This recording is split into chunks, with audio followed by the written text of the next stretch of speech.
Been a whole My Little Sister's existence on Earth, 28 years since the Chicago Bulls were on top of the NBA. And over the last 3 seasons, Chicago has really been the picture of mediocrity here. They have not made the playoffs since 2022, and they last won a playoff series back in 2015. Now, the Bulls are finishing up their 6th season under Billy Donovan, and in that time, I'm not blaming the coaching staff, but they have put together just one winning season and won only one playoff game while going 29 games under 500. And the Bulls this week, they made some changes. They fired a bunch of leaders in their front office that also traded away Zach LaVine, Vucevic, DeRozan, Kobe White, Alex Caruso. And here's the kicker. They received just one first-round pick for all of those deals. And yesterday, owner Michael Reinsdorf, he gave fans a glimpse of what was to come next. Thank you all for being here. I want to start by speaking directly to our fans. I hear and I understand the frustration, and I feel it too. You deserve a team that competes at a high level and that is building towards something real and sustainable. Responsibility for delivering that belongs to me. If I interview someone and they're not sold on Billy, and they're not sold on a Hall of Fame coach, they're not sold on a person who's won championships in college, who's gone deep in the playoffs with Oklahoma City, who I believe with the Chicago Bulls every year, given the team that he was given, I think he achieved really good results. Not the results that we wanted, but that's not because of Billy. Now is the time. Like we tried the other route. It didn't work. We failed. And now we're in position to get this right. Clean slate. So that's kind of how I went through the process. Okay, so Reinsdorf is saying clean slate here, except that there is a condition, right? The new general manager, Billy Donovan, is their coach as long as Billy wants to be their head coach. So what's exactly been laid out here for whoever is next in this job? Well, right now the Bulls are going to start their process, likely potentially hiring a search firm to assist this. And this process could take 4 weeks, 6 weeks, could be even longer than that to find that. But the Bulls' job that we're see now open, it is still viewed as a premier job. 1, because of the market. 2, because of you see the loyalty that the Reinsdorfs have had for years, for decades. When I talk to people around the NBA, it is viewed as a top job under those circumstances. And yes, Billy Donovan is someone ownership wants to continue to move forward with as long as he wants to be there, and also give him an input on the roster and an input on the potential president/GM hire. That's going to be a room. If Billy Donovan stays, that's going to be Jerry Reinsdorf, Michael Reinsdorf, John Paxson, who's a senior advisor there. He ran the Bulls for a long period of time.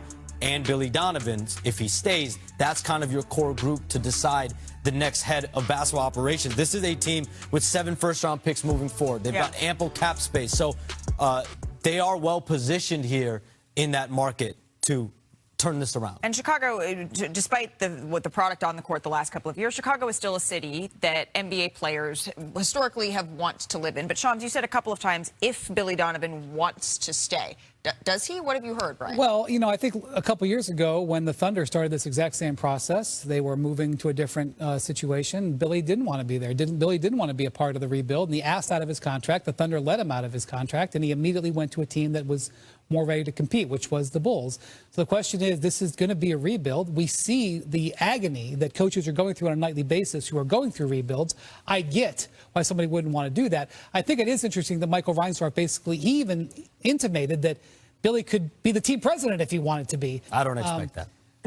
I don't expect either, because I'm sure it wasn't the first time it was offered to Billy, and he isn't the team president. So, you know, I think it's just interesting, though. It's very clear they want Billy to stay under pretty much any terms, and we're not sure whether he's going to stay, which says a lot. Yeah, and the big question is, does he want to? As you pointed out, he didn't want anything to do with the rebuild in Oklahoma City. It was a quick rebuild, but he didn't want anything to do with that.